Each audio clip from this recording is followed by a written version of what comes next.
students, myself Kulbir Kadyan, Assistant Professor of Chemistry from Government College Israna. जो आज हम जो चैप्टर स्टार्ट करने जा रहे हैं वो है हमारा फोटोकेमिस्ट्री। फोटोकेमिस्ट्री आपको पता है क्या होता है? फोटोकेमिस्ट्री क्या होता है? आपका study of interaction of electromagnetic radiations with matter resulting into a physical change और into a chemical reaction. Photochemistry क्या होती है? आपकी केमिस्ट्री की वो ब्रांच है जिसमें हम इलेक्ट्रोमैग्नेटिक रेडिएशन और मैटर के इंटरेक्शन के बारे में स्टडी करते हैं। और जब भी आपका इलेक्ट्रोमैग्नेटिक रेडिएशंस का मैटर के साथ इंटरेक्शन होता है तो या तो आपका कोई फिजिकल चेंज होता है या फिर कोई ना कोई आपकी क्या है, केमिकल रिएक्शन होती है। इस स्टडी को आप क्या कहते हैं? फोटोकेमिस्ट्री कहलाता है। अब इस फोटोकेमिस्ट्री में आपका प्राइमरी प्रोसेस, सेकेंडरी प्रोसेस, ऐसे डिफरेंट प्रोसेसेस होती हैं। जब भी आपका कोई मॉलिक्यूल एक्साइट होता है तो क्या करता है, मॉलिक्यूल आपका इलेक्ट्रॉनिकली एक्साइटेड स्टेट में चला जाता है bye absorption of a photon. It can undergo A number of different primary processes. जब भी आपका सपोज इलेक्ट्रॉन है, ग्राउंड स्टेट में है, उसने फोटोन ऑफ लाइट एब्जॉर्ब किया और वो इलेक्ट्रॉनिकली एक्साइटेड स्टेट में चला गया। अब उसमें कई सारी डिफरेंट प्राइमरी प्रोसेस हो सकती हैं। जैसे फोटोकेमिकल प्रोसेस है फर्स्ट। फोटोकेमिकल प्रोसेसेस कौन सी होती हैं? जिनमें जो एक्साइटेड स्पीसीज है, डिसोसिएट भी हो सकता है, वो आइसोमराइज भी हो सकता है, रीअरेंज भी हो सकता है, या फिर किसी दूसरे मॉलिक्यूल के साथ भी रिएक्ट कर सकता है। तो उसको बोलते हैं फोटोकेमिकल प्रोसेस। जब आपका जो एक्साइटेड स्पीसीज है या तो डिसोसिएट हो जाए, आइसोमराइज हो जाए, रीअरेंज हो जाए, या फिर किसी और मॉलिक्यूल के साथ रिएक्ट कर ले, वो आपका फोटोकेमिकल। और फोटोफिजिकल में क्या होता है? फोटोफिजिकल प्रोसेस में आपका वो रेडिएटिव ट्रांजिशंस जिसमें जो एक्साइटेड मॉलिक्यूल है लाइट एमिट करता है, या तो फ्लोरिसेंस की फॉर्म में या फोस्फोरिसेंस की फॉर्म में, या फिर रिटर्न वापिस आ जाता है आपका ग्राउंड स्टेट में by non radiative transitions in which small और all of the energy of the absorb photon is ultimately converted to heat. तो आपका फोटोफिजिकल प्रोसेस हो गया आपका जब आपका मॉलिक्यूल जो एक्साइटेड स्टेट में चला गया है वो आपका लाइट एमिट करे फ्लोरिसेंस या फोस्फोरिसेंस की फॉर्म में और वापिस आ जाए ग्राउंड स्टेट में, या फिर आपका नॉन रेडिएटिव ट्रांजिशन हो, आपका मीन्स रेडिएशन ना एमिट करे, वो आपका जो एनर्जी है वो हीट की फॉर्म में, आपका जितनी भी उसने एनर्जी एब्जॉर्ब की थी फोटोन से वो सारी की सारी हीट की फॉर्म में नॉन रेडिएटिव ट्रांजिशन के थ्रू वो दोबारा क्या आ जाए आपका ग्राउंड स्टेट में। ये था आपका जो प्राइमरी प्रोसेस में मेनली फोटोकेमिकल और फोटोफिजिकल प्रोसेस क्या होता है। इसमें डिफरेंस आ जाता है एग्जाम में, what is the difference between photochemical and photophysical. Photophysical में मीन्स आपका वो आपका आएगा मतलब एनर्जी आपका या तो रेडिएटिव ट्रांजिशन होएगा या नॉन रेडिएटिव ट्रांजिशन होएगा। Radiative transition means light energy को एमिट करेगा लाइट की फॉर्म में, वो दो टाइप से हो सकता है आपका फ्लोरिसेंस और फोस्फोरिसेंस, या फिर नॉन रेडिएटिव आपका हीट की फॉर्म में आपका एनर्जी ट्रांजिट करेगा, और फोटो केमिकल में आपका उस स्पीसीज डिसोसिएट हो जाएगा, आइसोमराइज हो जाएगा, रीअरेंज हो जाएगा, या फिर किसी दूसरे मॉलिक्यूल के साथ रिएक्ट कर लेगा। अब कुछ लॉज हैं जो आपका एब्जॉर्प्शन ऑफ लाइट के लिए इंपॉर्टेंट है जिनका हमें पता होना चाहिए, जिसमें सबसे पहले आपका लैम्बर्ट्स लॉ। लैम्बर्ट्स लॉ क्या कहता है आपका कि जो decrease in intensity of monochromatic light with the thickness of absorbing medium is proportional to the intensity of incident light. कि जो आपका जैसे यहाँ पे ये दिखा रखा है कि आपका जो ये है आपका, इसको बोलते हैं आपका decrease in intensity of monochromatic light with thickness. I यहाँ पे आपका decrease in intensity of monochromatic light, और डी एक्स है डिक्रीज ये थिकनेस, चेंज इन थिकनेस। ये आपका डायरेक्टली प्रोपोर्शनल होता है किसके? इंटेंसिटी ऑफ इंसिडेंट लाइट के। तो आप अगर इसको प्रोपोर्शनलिटी को हटाने के लिए कांस्टेंट लगा सकते हैं minus D I by D X equal to K I, जिसका अगर हम इंटीग्रेशन करें तो हमारे पास ये इक्वेशन आ जाती है इंटीग्रेशन करने पे कि I is equal to I naught e raise to power minus K X, जहाँ पे आई नोट है, जो ये आपका आई नोट है ये है इंटेंसिटी ऑफ इंसिडेंट लाइट, जो इंसिडेंट लाइट थी उसकी इंटेंसिटी, जो आई है वो है आपका इंटेंसिटी ऑफ ट्रांसमिटेड लाइट, के है आपका एब्जॉर्प्शन कोफिशिएंट, और एक्स आपको पता ही है वो आपका थिकनेस ऑफ सॉल्यूशन। ऐसे ही नेक्स्ट है आपका बियर्स लॉ। जैसे लैम्बर्ट्स लॉ ने बताया था कि जो आपका decrease in intensity of monochromatic light with the thickness of solution है वो डायरेक्टली प्रोपोर्शनल होती है आपका इसके इंटेंसिटी ऑफ इंसिडेंट लाइट के। ऐसे ही बियर्स लॉ ने बताया था कि जो आपका decrease in intensity of monochromatic light with the thickness of solution is not only proportional to the intensity of incident light but also to the concentration of the solution. कि means intensity light के साथ होती है, साथ के साथ concentration के भी डायरेक्टली प्रोपोर्शनल है. कंसंट्रेशन बढ़ेगी तो आपका ये क्या हो जाएगा, डिक्रीज हो जाएगी इंटेंसिटी आपका. तो ये आपका एक्सप्रेशन अगर प्रोपोर्शनलिटी को होता है तो ये आपका एक आ गया ई होता है आपका मोलर एक्सटेंशन कोफिशिएंट या मोलर एब्जॉर्प्शन कोफिशिएंट. अगर हम इसका टर्म का जो इक्वेशन आई है -di/dx is equal to EIC, इसका अगर इंटीग्रेशन करें तो ये हो जाता है आपका I is equal to I0 e⁻⁻⁻ जहाँ पे आपका E मोलर एब्जॉर्प्शन कोफिशिएंट या molar extension coefficient, I intensity of transmitted light, I0 intensity of incident light, C concentration और X आपका थिकनेस ऑफ सॉल्यूशन. नेक्स्ट है आपका Grotthuss Draper law. This law के according जो आपका जितनी लाइट मॉलिक्यूल ने एब्जॉर्ब की है सिर्फ वही इफेक्टिव है आपका फोटोकेमिकल चेंज के लिए मॉलिक्यूल में. तो मीन्स आपका जो लाइट उसने एब्जॉर्ब की ना, सिर्फ वही आपका जो फोटो कंपाउंड उस मॉलिक्यूल के अंदर जो फोटोकेमिकल चेंज हो रहे हैं उसके लिए सिर्फ वही लाइट रिस्पॉन्सिबल है. Means only the light which is absorb by A molecule, only the light which is absorbed by a molecule can be effective in producing photochemical change in the molecule. जो उसने absorb की है सिर्फ वही photochemical change produce कर सकती है. ये नहीं है कि जो उसने इंटेंसिटी जितनी उसने एब्जॉर्ब ही नहीं किया है वो भी इसमें photochemical change La they.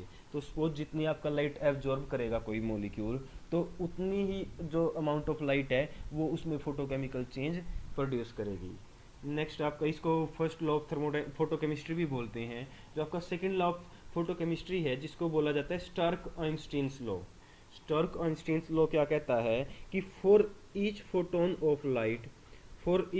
Of light absorbed bye a chemical system only one molecule is activated for a photochemical reaction. इसका मतलब ये है कि अगर कोई एक केमिकल सिस्टम एक फोटोन को एब्जॉर्ब कर रहा है तो उसका एक ही मॉलिक्यूल एक्टिवेट होगा फोटोकेमिकल रिएक्शन के लिए. अगर मीन्स एक फोटोन ऑफ लाइट एब्जॉर्ब किया है तो एक ही मॉलिक्यूल एक्टिवेट होएगा फोटोकेमिकल रिएक्शन के लिए. तो दिस ये आपका है second law of photochemistry. The energy absorb by one mole of the reacting molecule is given by E is equal to NH/μ. This energy is called one Einstein. अब जो एक मोल आपका रिएक्टिंग मॉलिक्यूल है उसने जितनी एनर्जी एब्जॉर्ब की वो निकालते हैं हम E is equal to H/μ होता है वो आपका E is equal to H/μ. इस एनर्जी को आप बोलते हैं वन आइंस्टाइन. यहाँ पे अगर आपका 10 नंबर ऑफ मॉलिक्यूल्स हैं तो 10 नंबर ऑफ फोटोन्स आपका वन आपको पता है कि आपका फोटोन की एनर्जी H/μ से लेके चलते हैं. और आपका अगर 10 है तो आपका 10 H/μ हो जाएगा. आपका एक फोटोन आपका एक मॉलिक्यूल को एक्टिवेट करता है और इस एनर्जी को आप क्या बोलते हैं one Einstein. E is equal to H/μ. अब न्यूमेरिकल वैल्यूज है जो आइंस्टीन के वो है आपका CGS सिस्टम में जो एनर्जी है वो इक्वल होती है आपका 2.86 सेंटीमीटर केल्विन पर मोल. या फिर अगर आप 2.86 इंटू 10⁵ एंगस्ट्रॉम के कैलोरी पर मोल ऐसा यूनिट में बोलें तो आपका ये जो आइंस्टाइन है एनर्जी वो इक्वल होती है 0.1197 जूल पर मोल इनवर्स या फिर 11.97 into 10⁻⁻5 kilo joule mole inverse. ये आपका न्यूमेरिकल वैल्यूज हैं आपका आइंस्टाइन की CGS और SI यूनिट में. अब जो इंटरप्रिटेशन है आइंस्टाइन लॉ की, अगर क्वांटम एफिशिएंसी की बात करें, क्वांटम एफिशिएंसी क्या होगी आपकी number of molecules reacting in a given time divide by number of quantas of light absorb in the same time. तो क्वांटम एफिशिएंसी आप निकाल रहे हैं किसी भी मॉलिक्यूल की या किसी रिएक्शन की तो क्वांटम एफिशिएंसी है वो आपका इक्वल होती है number of molecules reacting in a given time की एक जो गिवन टाइम है आपका सपोज 5 मिनट है उसमें कितने मॉलिक्यूल रिएक्ट कर रहे हैं divide by number of quanta of light absorb in the same time. अगर हम उसको डिवाइड कर दें कि उसी टाइम में 5 मिनट के ही दौरान कितनी क्वांटा ऑफ लाइट एब्जॉर्ब की गई. या एक्सपेरिमेंटली अगर हम बात करें तो क्वांटम यील्ड इक्वल हो जाती है आपका rate of chemical reaction divide by quanta absorb पर सेकेंड. तो क्वांटम यील्ड की ये डेफिनेशंस हैं आपका क्वांटम एफिशिएंसी की, सॉरी क्वांटम एफिशिएंसी हो जाएगी कि जो केमिकल रिएक्शन जिस स्पीड से हो रही है, जो रेट है केमिकल रिएक्शन का, अगर उसको क्वांटा एब्जॉर्ब पर सेकंड से डिवाइड कर दें तो आपका क्वांटम एफिशिएंसी आ जाएगी। या फिर जितने मॉलिक्यूल रिएक्ट कर रहे हैं एक टाइम में, उसको number of quantum of light absorb same time में से डिवाइड कर दें तो आपका वो आ जाता है क्वांटम एफिशिएंसी।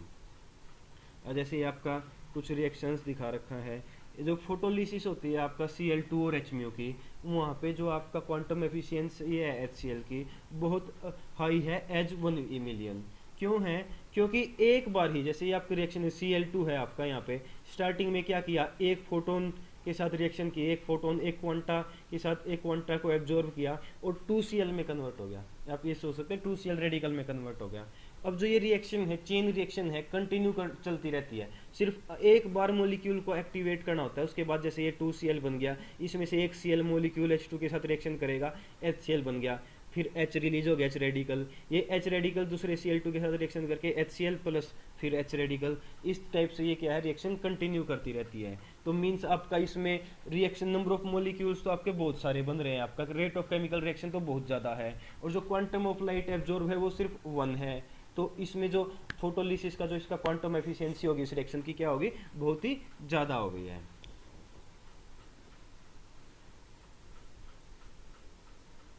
अब टर्म है लुमिनिसेंस। लुमिनिसेंस क्या होता है? अब जब क्या होता है, जब भी एक्शन ऑफ हीट की वजह से बॉडी में आपका ग्लो प्रोड्यूस होता है तो उसको बोलते हैं luminescence. The glow produced in the body by methods other than action of heat, sorry, जो आपका एक्शन ऑफ हीट के अलावा अगर किसी वजह से बॉडी में आपका ग्लो प्रोड्यूस हो रहा है तो उसको आप बोला जाता है luminescence. The production of cold light is called luminescence. Cold light इसलिए बोला जाता है, अगर आपका एक्शन ऑफ हीट होगा तो उसमें आपका हॉट होगा आपका, लेकिन अगर आपका एक्शन ऑफ हीट की वजह किसी और मेथड से आपका ग्लो प्रोड्यूस हो रहा है तो उस मेथड को आप बोलते हैं, उसको आपको बोलते हैं, इस प्रोसेस को लुमिनिसेंस। 3 टाइप से होती है आपकी लुमिनिसेंस। फर्स्ट आपका केमिलुमिनिसेंस।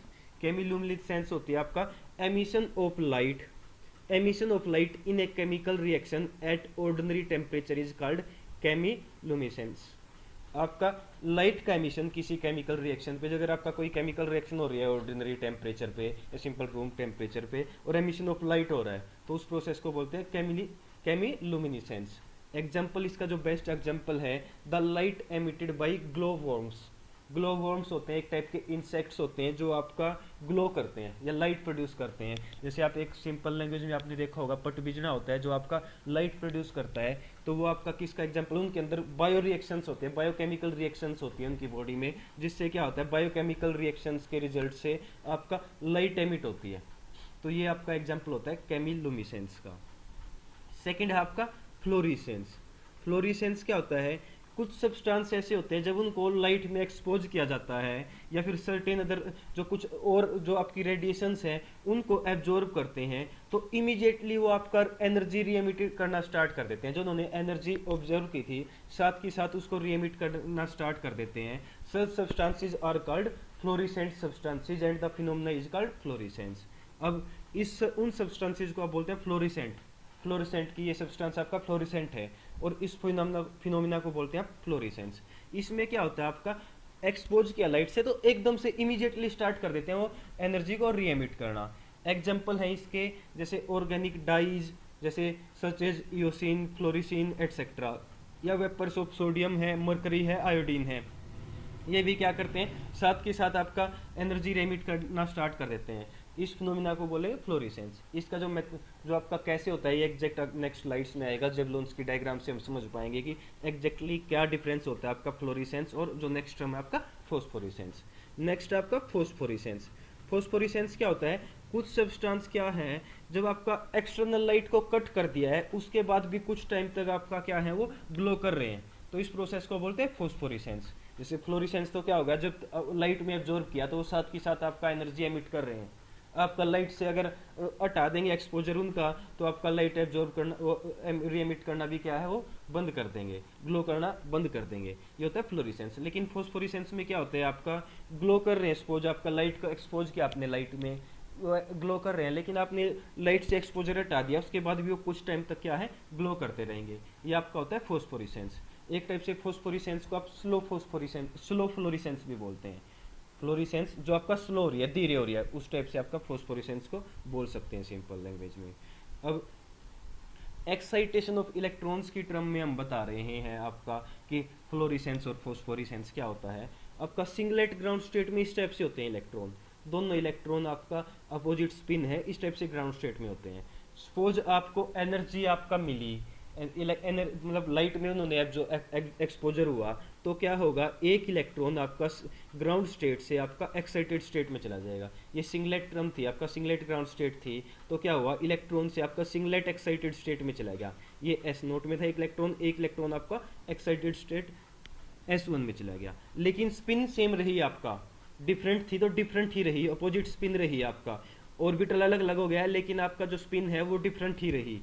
एक क्या हो सकता है आपका, फिर से जो ये आपका और एनर्जी के साथ ये आपका क्या कर सकते हैं, आपका जो आपका स्पिन डिफरेंट थी वो स्पिन सेम हो सकती है एक्साइटेड स्टेट में, ट्रिपलेट एक्साइटेड स्टेट बोलेंगे। देखो अब आपका टोटल स्पिन मल्टीप्लिसिटी यहाँ पे 0 है।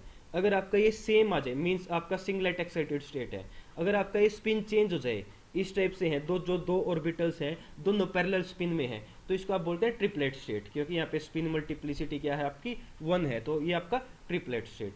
तो ये आपका सिंगलेट स्टेट और ये आपका ट्रिपलेट स्टेट। जब आपका इलेक्ट्रॉन सिंगलेट स्टेट से सिंगलेट एक्साइटेड स्टेट से सिंगलेट ग्राउंड स्टेट में आता है bye loss of energy in form of radiations की फॉर्म में एनर्जी को, या लाइट की फॉर्म में एनर्जी को लॉस करता है, और सिंगलेट एक्साइटेड स्टेट से सिंगलेट ग्राउंड स्टेट में आता है, तो वो होता है आपका फ्लोरिसेंस। और ये आपका जो, अगर आपका ट्रिपलेट एक्साइटेड स्टेट से सिंगलेट ग्राउंड स्टेट में आता है मॉलिक्यूल आपका विद लॉस ऑफ लाइट या with loss of energy in form of radiations, तो वो आपका होता है फोस्फोरेसेंस। ये अब आपका जेगलोन्स की डायग्राम में भी आएगा। ये आपका जेगलोन्स की डायग्राम है, इसमें आपका जैसे हम डिनोट करें तो ये आपका है ग्राउंड स्टेट, ये ground state singlet ground state है। अब एनर्जी दी जब मॉलिक्यूल को, तो ये आपका यहाँ पे आपका जब आपका एनर्जी दी मॉलिक्यूल को, तो आपका सिंगलेट ग्राउंड स्टेट से ये सिंगलेट एक्साइटेड स्टेट में आ गया।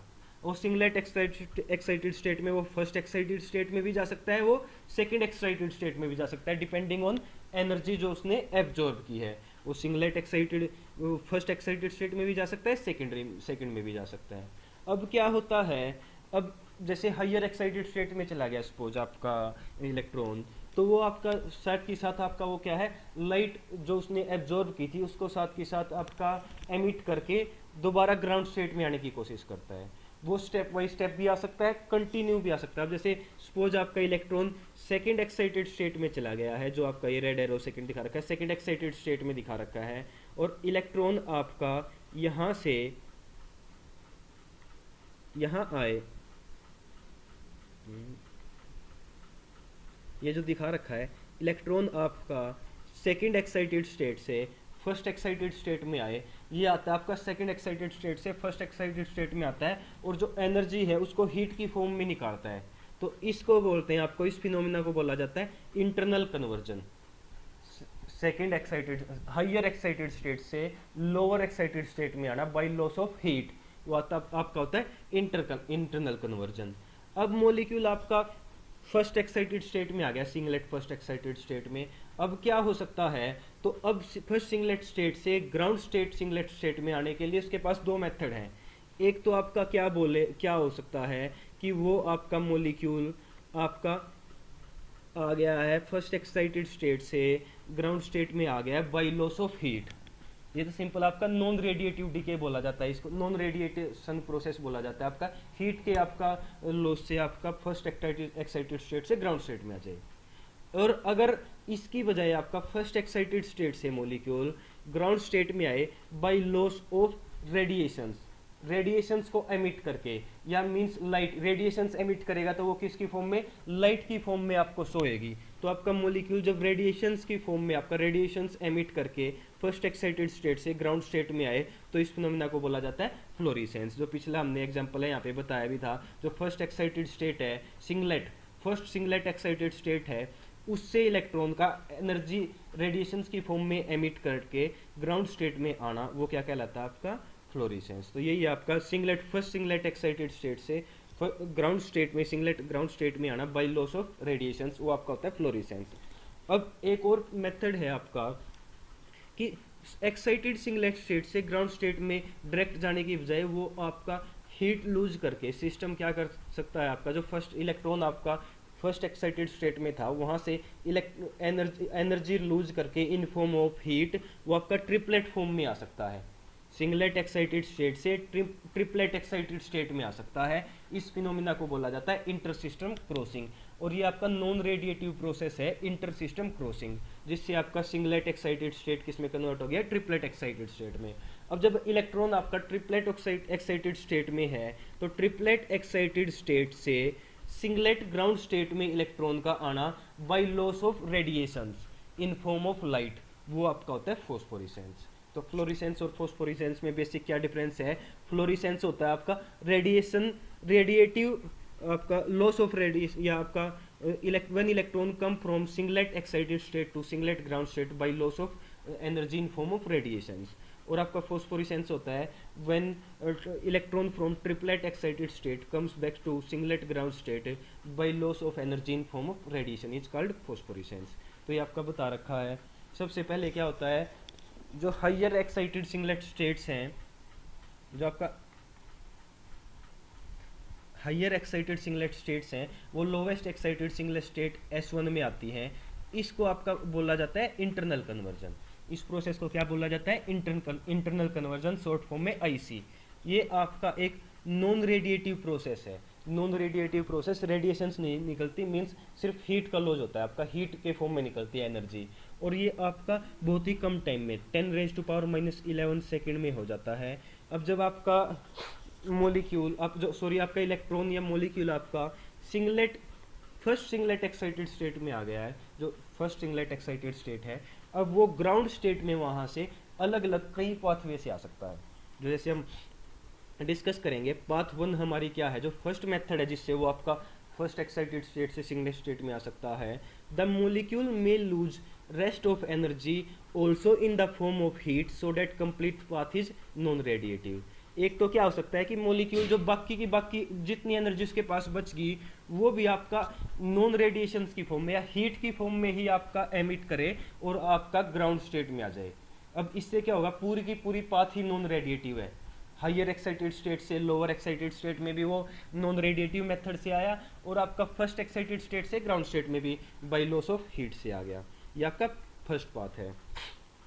सेकेंड पाथ है, जब मॉलिक्यूल आपका फर्स्ट एक्साइटेड स्टेट में आ गया था वहाँ से वो एनर्जी रिलीज करे लाइट की फॉर्म में या यूवी रेडिएशन की फॉर्म में, तो उसको बोला जाता है फ्लोरिसेंस। तो सेकेंड पाथ हो गया आपका कि जब मॉलिक्यूल आपका फर्स्ट एक्साइटेड स्टेट से ग्राउंड स्टेट में आए bye loss of energy in form of radiation, radiations की फॉर्म में लाइट को एनर्जी को रिलीज करे, और वो रेडिएशंस लाइट की फॉर्म में भी हो सकती है और यूवी रेडिएशन भी हो सकती है, इसको बोला जाता है फ्लोरिसेंस।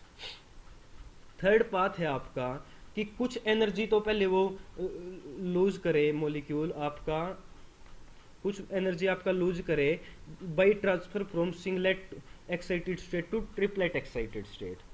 सिंगलेट एक्साइटेड स्टेट था, इलेक्ट्रॉन उससे ट्रिपलेट एक्साइटेड स्टेट में आ जाए तो by lose of energy in form of heat. तो ये आपका नॉन रेडिएटिव प्रोसेस होता है इंटर सिस्टम क्रॉसिंग। मीन्स आपका इंटर सिस्टम क्रॉसिंग हो जाए, जिसको ISC बोलते हैं, उससे आपका मॉलिक्यूल आपका फर्स्ट सिंगलेट एक्साइटेड स्टेट से फर्स्ट ट्रिपलेट एक्साइटेड स्टेट में आ जाए। और लास्ट मेथड है आपका, लास्ट पाथ हो सकता है आपका जब इंटर सिस्टम क्रॉसिंग हो गया है, मीन्स आपका फर्स्ट ट्रिपलेट एक्साइटेड स्टेट में प्रेजेंट है मॉलिक्यूल, तो मॉलिक्यूल एनर्जी को आपका लाइट की फॉर्म में रिलीज कर सकता है और आपका एक्साइटेड ट्रिपलेट स्टेट से ग्राउंड स्टेट में आ सकता है। इस मेथड को आपका बोला जाता है फोस्फोरिसेंस। जब आपका मॉलिक्यूल क्या करे, एक्साइटेड ट्रिपलेट स्टेट से ग्राउंड स्टेट में आ जाए बाय लॉस ऑफ आपका energy in form of radiations, तो वो आपका कहलाता है फोस्फोरिसेंस। नेक्स्ट है आपका फोटोसेंसिटाइजेशन। इंपॉर्टेंट टॉपिक है आपका फोटोसेंसिटाइजेशन। क्या होता है आपका, या फोटोसेंसिटाइज रिएक्शन क्या होती है। जब भी आपका कोई इलेक्ट्रॉनिकली एक्साइट मॉलिक्यूल है, क्या होता है, वो अपनी एनर्जी को किसी सेकंड स्पीसीज को आपका ट्रांसफर कर सकता है, जिससे जो आपका सेकंड स्पीसीज है वो भी आपका फोटोकेमिकल प्रोसेस के अंडर go जा सकता है, जब वो खुद आपका डायरेक्टली एक्साइट नहीं हो सकता। अब क्या होते हैं, कुछ आपके हमारे पास ऐसे कंपाउंड्स भी होते हैं वो डायरेक्टली आपका एक्साइट नहीं होते, अगर वो आपका लाइट एब्जॉर्ब करके वो एक्साइट नहीं होते, तो उस टाइम पे क्या होता है, आप किसी और एक आपका जो पहले से एक्साइटेड मॉलिक्यूल है वो क्या करता है, अपनी एनर्जी को उन सेकंड स्पीसीज जो आपका एक्साइट नहीं हो सकते उनको ट्रांसफर कर देता है, जिससे आपका ऐसे कंपाउंड्स जो खुद एक्साइट नहीं हो सकते वो भी फोटोकेमिकल रिएक्शंस में भाग ले सकते हैं। जैसे आपका यहाँ पे एग्जांपल है, जो हाइड्रोजन है वो आपका डायरेक्टली एक्साइट नहीं हो सकता, तो आपका यहाँ पे क्या होता है, मरकरी है, मरकरी आपका जो फर्स्ट रिएक्शन पर फर्स्ट स्टेप दिखा रखा है, मरकरी आपका लाइट एब्जॉर्ब करके एक्साइट हो गया है, मरकरी Hg एक्साइटेड स्टेट में। तो जो एक्साइटेड स्टेट था, मरकरी की एक्साइटेड स्टेट थी, वो अब वाटर के जब हाइड्रोजन के साथ रिएक्शन करेगी तो जो एनर्जी है, एनर्जी ट्रांसफर होता है यहाँ पे, मरकरी की एक्साइटेड स्टेट एनर्जी को अपनी हाइड्रोजन को ट्रांसफर कर देगी, और हाइड्रोजन आपका H2 किस में कन्वर्ट हो गया, 2H में, और मरकरी आपका फिर से किस में आ गया, ग्राउंड स्टेट में। तो इस टाइप की रिएक्शन को बोलते हैं फोटोसेंसिटाइज रिएक्शंस। और जो आपका जो मॉलिक्यूल आपका यूज किया जाता है दूसरे मॉलिक्यूल्स को एनर्जी ट्रांसफर के लिए, उस मॉलिक्यूल को आपका बोला जाता है फोटोसेंसिटाइजर। जैसे ये एग्जांपल है आपका इस रिएक्शन में, तो यहाँ पे मरकरी क्या आपका फोटोसेंसिटाइजर है।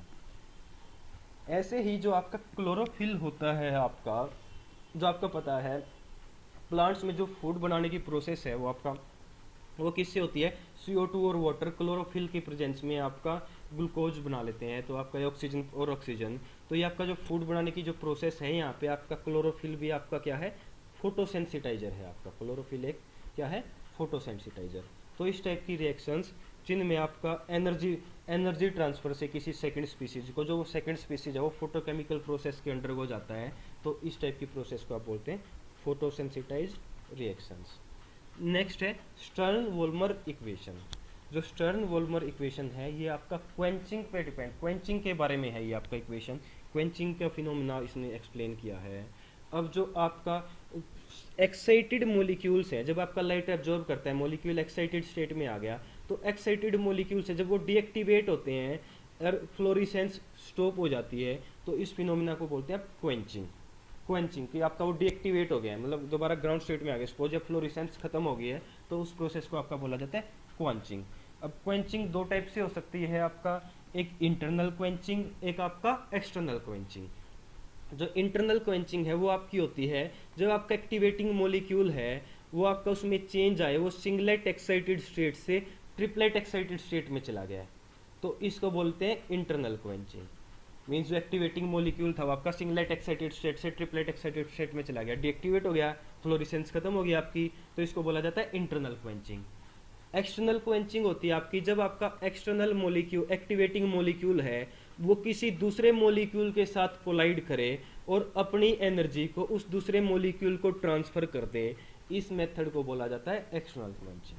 तो दो मेथड है, जब आपका सेल्फ एक्टिवेटिंग मॉलिक्यूल, जो आपका एक्टिवेटिंग मॉलिक्यूल है सिंगलेट एक्साइटेड स्टेट से ट्रिपलेट में आ गया, तो उसको बोलते हैं इंटरनल क्वेंचिंग। एक्सटर्नल क्वेंचिंग होती है जब एक्टिवेटिंग मॉलिक्यूल दूसरे मॉलिक्यूल के साथ कोलाइड करके, या दूसरा मॉलिक्यूल है उसको बोला जाता है क्वेंचर, उसके साथ कोलाइड करके उसको अपनी एनर्जी ट्रांसफर कर दे और खुद डीएक्टिवेट हो जाए, ये होता है आपका एक्सटर्नल क्वेंचिंग। ये सपोज आपका तीन मेथड्स, जैसे आपका ए है कोई मॉलिक्यूल, वो लाइट एब्जॉर्ब करके आपका क्या हो रहा है, एक्टिवेट हो गया। अब एक्टिवेट होने के बाद दो तीन आपकी डिफरेंट रिएक्शंस के अंडर जा सकता है वो। अब एक्टिवेट हो गया, एक तो उसमें फर्स्ट तो क्या है आपका मॉलिक्यूल डीएक्टिवेट हो जाए bye loss of energy in form of radiation, means by florescence, एक तो हो सकता है उसमें फ्लोरिसेंस, वो डीएक्टिवेट हो गया है by fluorescence, quenching, simple quenching. एक हो सकता है कि वो डीएक्टिवेट हो गया बाय इंटरनल क्वेंचिंग से, एक है आपका वो डीएक्टिवेट हो गया है अपनी एनर्जी दूसरे मॉलिक्यूल को ट्रांसफर करके, सपोज क्यों दूसरे मॉलिक्यूल को ट्रांसफर करके और खुद क्या हो गया डीएक्टिवेट, इसको बोलते हैं एक्सटर्नल क्वेंचिंग। तो इन इक्वेशंस को आप अलग अलग डिनोट करें, और K1, K2 और K3 अलग इन डिफरेंट रिएक्शंस के लिए क्या है आपके इक्विलिब्रियम कांस्टेंट है। तो जो इंटेंसिटी ऑफ लाइट एब्जॉर्ब, जो लाइट एब्जॉर्ब की है टोटल, वो किसके इक्वल हो जाएगी, IA K1 into concentration of activated species plus K2 concentration of excited species plus K3 concentration of activated species plus Quencher. Means तीनों आपका रेट है, तीनों रिएक्शंस का रेट है उसके सम के इक्वल। अगर आपके पास एक IF टर्म है जो intensity of fluorescence, intensity of fluorescence बता रही है, तो जो आपका क्वेंचिंग हो जाएगी, जो आपका quantum efficiency of fluorescence, fluorescence की क्वांटम एफिशिएंसी कितनी है वो किसकी इक्वल हो जाएगी, IF जो इंटेंसिटी ऑफ फ्लोरेसेंस है divide by IA intensity of light absorb. अब IF का पता है आपको, IF की इक्वेशन क्या है, आपका IF का रेट क्या है, IF है फर्स्ट वाली रिएक्शन सिर्फ जिसका रेट K1 है। तो आपका फर्स्ट रिएक्शन के रेट को, जो तीनों रिएक्शंस के सम का रेट था, देखो ये क्वांटम एफिशिएंसी ऑफ जो आपका फ्लोरेसेंस है वो इक्वल होती है IF by IA intensity of fluorescence divide by intensity of light absorb. तो इंटेंसिटी ऑफ फ्लोरेसेंस आपका इक्वल होती है K1 into concentration of activated molecule, और IA के लिए हमने ये किया ही था तो इससे डिवाइड कर देंगे। तो आपके पास ओवरऑल आपके पास ये आ गया K1, क्योंकि इन जो आपका डिनोमिनेटर है उसमें आपका एक्टिवेटेड मॉलिक्यूल है जो A स्टार, वो आपका कॉमन आ जाएगा, ऊपर भी A स्टार है तो A स्टार से A स्टार कट जाएगा। तो आपका क्वांटम एफिशिएंसी ऑफ फ्लोरेसेंस किसके इक्वल हो जाएगी, K1 divide by K1 plus K2 plus K3 into concentration of Quencher.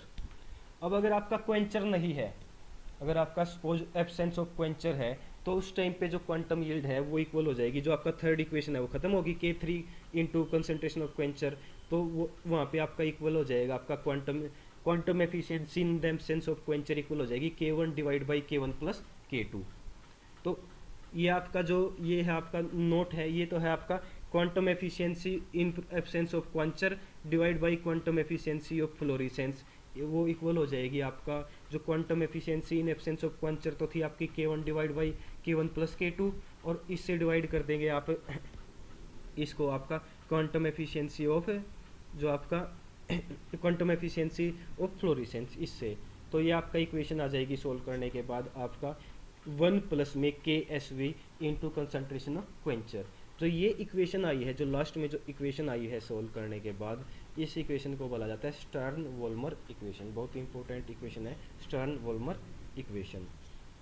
Next अब आपका ये फोटोकेमिकल इक्विलिब्रियम क्या होता है। अब A है कोई मॉलिक्यूल, वो लाइट एब्जॉर्ब करके B में कन्वर्ट हो गया है, और B by thermal modes B दोबारा A में आ गया, means by loss of heat आपका A में कन्वर्ट हो गया है। तो उस केस में आपका क्या होएगा, जो रेट ऑफ फॉरवर्ड रिएक्शन है वो इक्वल हो जाएगा IABS is equal to K1 IABS, ठीक है। और रेट ऑफ बैकवर्ड रिएक्शन है वो इक्वल हो जाएगा आपका B is equal to concentration of B is equal to K2B। अब इक्विलिब्रियम में आपका क्या होता है, जो फॉरवर्ड रिएक्शन का रेट है वो बैकवर्ड रिएक्शन के रेट के इक्वल होता है। तो जो फॉरवर्ड रिएक्शन है उसका रेट है K1 IABS, और जो बैकवर्ड रिएक्शन है उसका रेट है, सिर्फ देखो फर्स्ट का तो रिएक्शन का रेट डिपेंड कर रहा है इंटेंसिटी ऑफ लाइट पे, जो forward reaction intensity of light पे, और जो सेकंड जो बैकवर्ड रिएक्शन है वो आपका थर्मल रिएक्शन, तो वो सिर्फ B की कंसंट्रेशन पे डिपेंड कर रही है रिएक्शन, और K2 आपका इक्विलिब्रियम कांस्टेंट है सिंपल। तो आपका K1 into intensity of light absorb वो इक्वल हो गया आपका K2 into concentration of B, या फिर इसको लिख सकते हैं K1 उस साइड जाए और B की कंसंट्रेशन इस साइड आए, तो K2 by K1 is equal to intensity of light absorb divide by concentration of B। या इसको लिख सकते हैं, नया कांस्टेंट लिख सकते हैं K2 बाई K1 को, ये आ गया K is equal to intensity of absorb light divide by concentration of B, जहाँ पे K क्या है, K2 बाई K1 है। इसको आप फोटोकेमिकल इक्विलिब्रियम कांस्टेंट भी बोलते हैं। तो ये आपका डिपेंड कर रहा है intensity of absorb light divide by concentration of B पे। ये आपका इतना ही था फोटोकेमिस्ट्री के बारे में। Thank you.